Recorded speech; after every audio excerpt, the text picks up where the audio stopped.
இலவசம். ஏன் அவ்வளோ பெரியவர் அவரு? காற்றையும் மழையையும் இலவசமா தராரு. எதுக்கு என்ன பண்றதுல அவரு சார்ஜ் போடுறது கிடையாது. விளங்குதா? ஒரு ஆமென் சொல்லுங்களேன். விளங்குதா? ஒரு ஆமென் சொல்லுங்களேன். ஹல்லேலூயா. எல்லாம் இலவசம். வெளிச்சத்தை எடுத்து பண்ணி பாருங்க. ஒரு குண்டு பல்பு வந்து வெளியில லைட் போட மாட்டான். கரண்ட் நிறைய போதியா, நான் எதுக்கா வாசல்ல குண்டு பல்ப் போடணும்? அவனை போட சொல்லி அவருக்கு லைன் வீட்டில் குண்டு பல்ப் போடுறதுக்கு அவன் கஷ்டப்படுவான். நான் ஏன் போடணும்? அவன் போட்டோம். ஆனால் கர்த்தர் போட்டா இருப்பாரு ஒரு பெரிய மெர்க்குரி மாதிரி. ஒரே போட்டா உலகமெல்லாம் என்ன பண்ணுது? வெளிச்சங்குது. எல்லாருக்கும் ஃப்ரீ. சொல்ல எல்லாருக்கும். இப்படிலாம் நான் யோசிக்கிறேன். நான் எல்லாருக்கும் ஃப்ரீ. என்னைக்காவது உங்களுக்கு லைட்டு போட்டேன், அரசாங்கம் பாரு 30 ஒரு 2 மாதத்துக்கு ஒரு ட்ரிப்பு கரண்ட் பில் எடுத்து வந்து கொடுத்துட்றான். வெளிச்சம் போட்டேன், கரண்ட் போட்டேன்னு.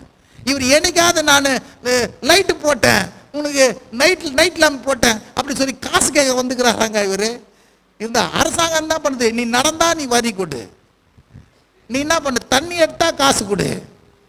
தண்ணி வரி வாங்குறானா? சொத்து வரி, நில வரி, நடந்தா கூட இதை கொடுத்தான். ஆனா அவர் என்னைக்காவது வரி வாங்கிக்கிறாரா? விளங்குறவங்களா ஒரு ஆமேன்னு சொல்லுங்க. கொஞ்சம் சூடா ஒரு பொருளை ஹீட் பண்ணி சாப்பிடணும்னா அதுக்கு காசு வேணும்.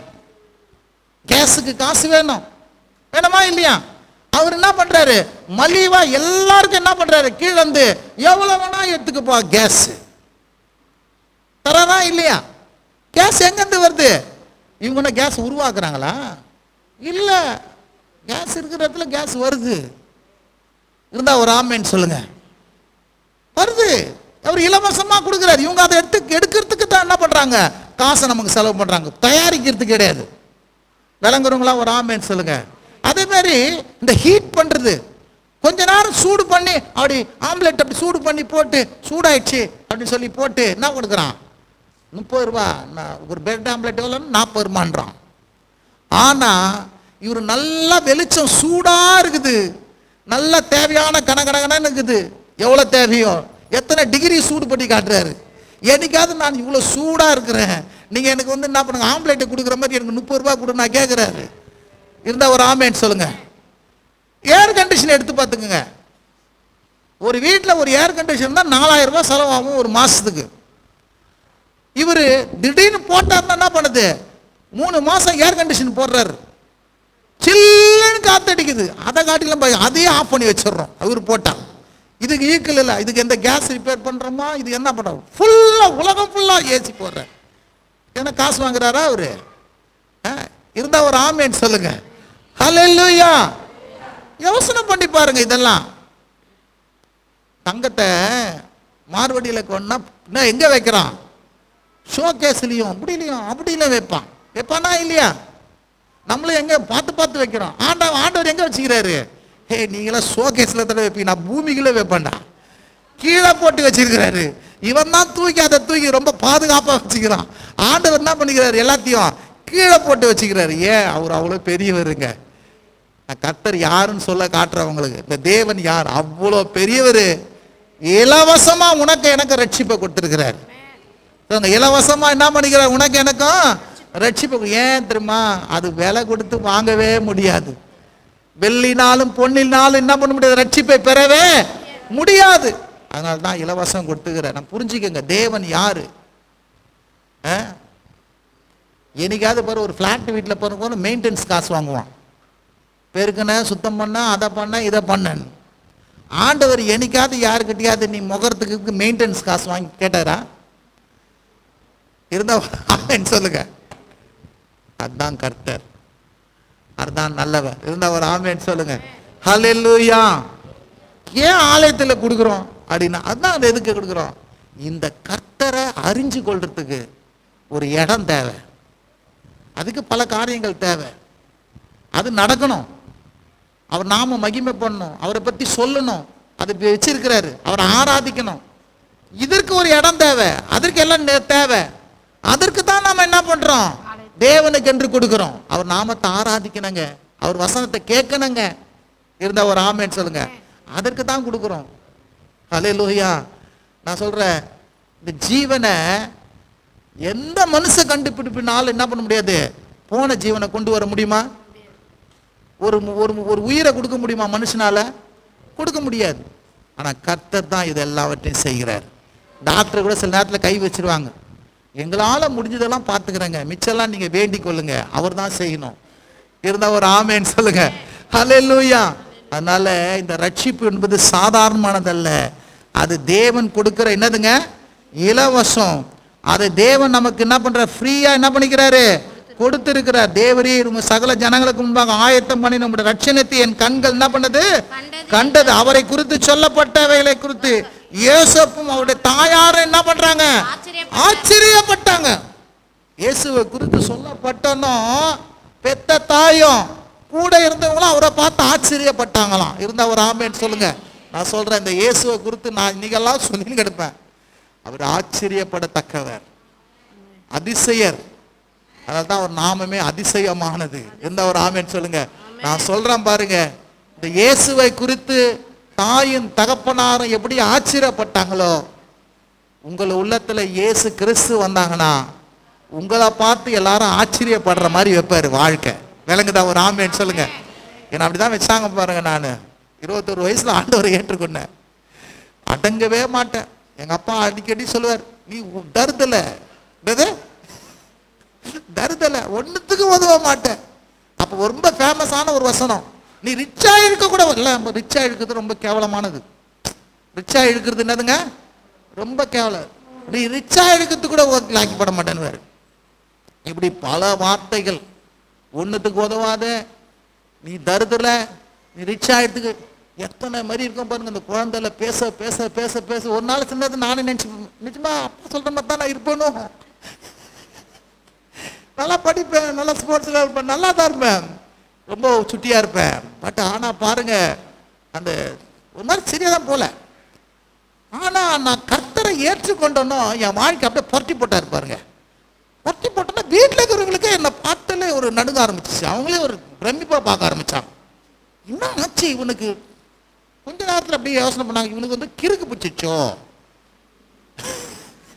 அடங்காத பையன் பைபிள் படிக்கிறான், ஜாம் பண்றான், காலையில பார்த்தோம் அவங்களுக்கு தலை சொரிய ஆரம்பிச்சிட்டாங்க. எங்க அப்பா ரொம்ப நீதிமான், பயபக்தியாரு. இப்ப ஏன் முன்னாடி நிக்க சொல்ல அவர் பாவி ஆயிட்டாரு.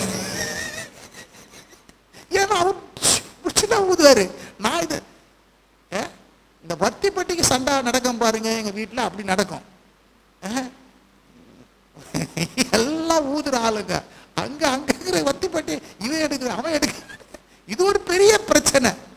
ஆனா கர்த்தர் பாருங்க, அவ்வளவு எல்லாமே மாத்தி போட்டார். எல்லாத்தையும் என்ன பண்ண, இப்ப அப்பா எங்ககிட்ட வந்து வரத்துக்கே அவரை வந்து கில்ட்டியா ஃபீல் பண்ண ஆரம்பிச்சிட்டான். இவன் இப்படி மாறிட்டானே. எப்படி மாறிட்டான்? இப்படி ஒழுக்கமா மாறிட்டான், இப்படி பெரிய ஆகிட்டான், இப்படி புத்திமதி சொல்றான், இப்படி பேசுறான். இவன் நாளத்துக்கு முன்ன பேசணும். எங்க அப்பா பேசுதான் நான் பெரிய வேதவாக்கன்னு நினைச்சிருந்தேன் ஒரு காலத்துல. ரொம்ப பெரிய சூப்பரா பேசுறேன், எங்க அப்பா போல அறிவாளி யாரும் இல்லை நினைச்சிருந்தேன். அதுக்கப்புறம் நான் வேதத்தை படிச்சுட்டு எங்க அப்பா கிட்ட பேச ஆரம்பிச்சப்ப அவரு வாயை பழக ஆரம்பிச்சார். பெரிய பெரிய ப்ரொஃபஸர்லாம், அண்ணா யூனிவர்சிட்டி இங்கிலீஷ் ப்ரொஃபஸர்லாம் என்கிட்ட வந்து நிறைய என்ன பண்ணுவாங்க, இந்த வெர்பு, அந்த கிராமட்டிக்கல் காரியங்களும் நான் இங்கிலீஷில் படித்து அதை பேசுவேன் பாருங்க, அவங்களுக்கு சொல்லுவேன் பாருங்க சுவிசேஷத்தை. அவங்களுக்கு விளங்காது. இன்னும் எப்படி சுற்றி நின்ற பையன், தருதலையா சுற்றி நின்றவன், இப்படி கில்லியும் கிரிக்கெட்டும் பொம்பரமும் கபடியும் ஆடின் ஓடின் திரிஞ்சுதுவன், அடங்காதுவன், இவன் என்னடா இப்படி ஆயிட்டான்னு சொல்லிட்டு எல்லாருக்கும் தலை சுத்தமாச்சு. ஒரு பையன் வந்து என்கிட்ட கேட்டான், இங்கே இருக்க, ஏய் நீ நிச்சயமாக தான் மாறிட்டியா? ஏய் அப்புறம் இப்படி தப்பு பண்ண? அவ்வளோதான். இல்லடா நான் நிச்சயமாக தான் மாறிட்டேன், வேணா என்கிட்ட வாடான்னு. இந்த ஒரு ஆமேன்னு சொல்லுங்க. இந்த ரட்சிப்பு, இந்த இயேசு மாற்றம் நம்மளை சுற்றி இருக்கிறவங்கள ஆச்சரியப்பட வைக்கும். இருந்தால் ஒரு ஆமேன்னு சொல்லுங்க. நான் சொல்கிறேன், உங்களை ஆச்சரியப்பட வைக்கிறது மட்டும் இல்லை, ஆச்சரியமாகவே மாற்றிடுவார் உங்களையும். இருந்தா ஒரு ஆமேன்னு சொல்லுங்க. புத்திக்கும் மனசுக்கும் அறிவுக்கும் எட்டாத காரியங்களை உங்க வாழ்விலும் உங்க குடும்பத்தின் வாழ்விலும் செஞ்சு இது கர்த்தரால நடந்ததுன்னு சொல்லி என்ன பண்ணுவாரு, ஆச்சரியப்படுற வழக்குல நம்முடைய வாழ்க்கை ப்ரோக்ரஸ் இருக்கும். எத்தனை பேர் விசுவாசிக்கிறீங்க? உண்மையா என்கிட்ட விசுவாசத்தோடு வாங்க, என்னோட கூட நடந்து வாங்க, என்னுடைய விசுவாசத்தில் நடந்து வாங்க. இருந்தா ஒரு ஆமேன்னு சொல்லுங்க. ஆச்சரியப்படுற இடத்துல வைப்பாரு. கை கெட்டாத, நம்மளால மனுஷனால முடியாத காரியம்லாம் அவர் செஞ்சு முடிச்சிருவார் நம்மளை கொண்டு. எத்தனை பேர் விசுவாசிக்கிறீங்க? அல்லேலூயா. இந்த கண்டப்பாளைய ஊழியம் பாருங்க, ஒரு மாதிரி கிளுகிழுத்து போச்சு அங்கெல்லாம் ஃபர்ஸ்ட். அது கடவுளுடைய கிருபையினால, ஆண்டவரே நான் உங்களுடைய கிருபையினால செய்கிறேன்னு பண்ண. இன்னைக்கெல்லாம் வராங்க பாருங்க, நீங்க மக்கள் வராங்க, பார்க்குறாங்க பாருங்க, தம்பிலாம் வராம பாருங்க, எப்படி வராங்க, எப்படி மாறி இருக்குது, எப்படி எவ்வளோ பெரிய காரியம் நடக்குது அங்க. எல்லாருக்கும் வந்து குழம்பி போயிருக்கிறாங்க, இன்னும் இது இப்படி நடக்குமான்னு. நடக்கும். தேவன் இருந்தா, இயேசு இருந்தா, அவர் நாமத்துக்கு மகிமையா நடக்கும். இருந்தா ஒரு ஆமேன்னு சொல்லுங்க. அல்லேலூயா. இங்கே நடக்க போது பாருங்க, பெரிய பெரிய காரியத்தை நடத்த செய்ய போறார். ஆச்சரியப்படுறவளுக்கு காரியத்தை செய்ய போறாரு. என் வாழ்வில், உங்க வாழ்வில் செய்ய போறார். இந்த புதிய வருஷத்துல செய்ய போறார். இயேசு அவங்க அம்மா அப்பா எப்படி பார்த்து ஆச்சரியப்படுறாங்களோ, நான் சொல்றேன், உங்க குடும்பம், உங்க சொந்தக்காரு, உங்க பந்து ஜனம், உங்க நண்பர்கள், உங்க சுத்தி இருக்கிற மக்கள் எல்லாம் உங்களை பார்த்து ஆச்சரியப்படுற அளவுக்கு உங்களை என்ன பண்ண போறாரு, வைக்க போறாரு. கரங்களை தட்டி கர்த்தர் நாமத்தை மகிமைப்படுத்துங்க. அல்லேலூயா. இப்படியே பேசினே இருங்க, இப்படி பேசினே இருங்க. திடீர்னு எதை பேசுறீங்களோ அந்த இடத்துல வந்து நின்றுவீங்க. எதை பேசுறீங்க அந்த இடத்துல வந்து நின்றுடுவீங்க. கர்த்தரே அதை செய்வார். ஜெபம் செய்வோம். ஸ்தோத்திரம் ஆண்டவரே, உம்மை துதிக்கிறோம் ஆண்டவரே, உம்மை போற்றுகிறோம் ஆண்டவரே, உம்மை உயர்த்துகிறோம் ஆண்டவரே, உம்மை வாழ்த்துகிறோம் ஆண்டவரே, உம்மை வணங்குகிறோம் ஆண்டவரே, உமக்கு நன்றி செலுத்துகிறோம் ஆண்டவரே.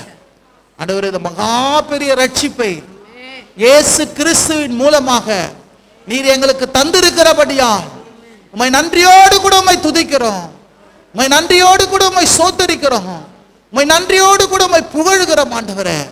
எங்க வாழ்க்கையை ஆச்சரியப்படுற விதத்துல, எங்க வாழ்க்கையை மகிமையான விதத்துல, எங்க வாழ்க்கையை வெளிச்சமாய் மாற்றி ஆண்டவரே நீர் எங்களை வைக்க போறீங்களே, அதற்காக உமக்கு நன்றி ஆண்டவரே. இந்த கேட்ட வார்த்தையின்படியே ஒவ்வொரு வாழ்க்கையிலும் கிரியை செய்யுங்க. முது கிருபைகளோடு கூட இருக்கட்டும். சத்திய ஆவியானவர் நீங்க நடத்துங்க, ஏவுதலை தாங்க. வசனத்தை கேட்க ஓடோடி வரட்டும், ஆராதிக்க ஓடோடி வரட்டும். கர்த்தர் நல்லவர் என்பதை ருசிக்கட்ட ஆண்டவரே. தேவனுடைய நாமம் இவர்கள் மூலமாய் மகிமைப்படட்டும் ஆண்டவரே. இவர்களை ஆசீர்வதியும் காத்துக்கொள்ளும். இயேசுவின் நல்ல நாமத்தினால் செபிக்கிறோம் எங்க நல்ல பிதாவே. ஆமென். எல்லாம் சொல்லுமா, என் ஆத்துமாவே கர்த்தரை ஸ்தோத்திரி, என் முழுவதுமே அவருடைய பரிசுத்த நாமத்தை ஸ்தோத்திரி. என் ஆத்துமாவே கர்த்தரை ஸ்தோத்திரி, கர்த்தர் செய்த சகல உபகாரங்களையும் மறவாதே. ஆமென். நம்முடைய கர்த்தராகிய இயேசு கிறிஸ்துவின் கிருபையும் பிதாவாகிய தேவனுடைய அன்பும் பரிசுத்த ஆவியினுடைய அந்யோன்ய ஐக்கியமும் சமாதானமும் என்றென்றும் நம்மோடு கூட இருப்பதாக. சென்று வாருங்கள், கர்த்தர் உங்களை ஆசீர்வதிப்பாராக. ஒருவருக்கு ஒரு வாழ்த்து தெரிவித்துக் கொள்ளுங்க. Praise the Lord.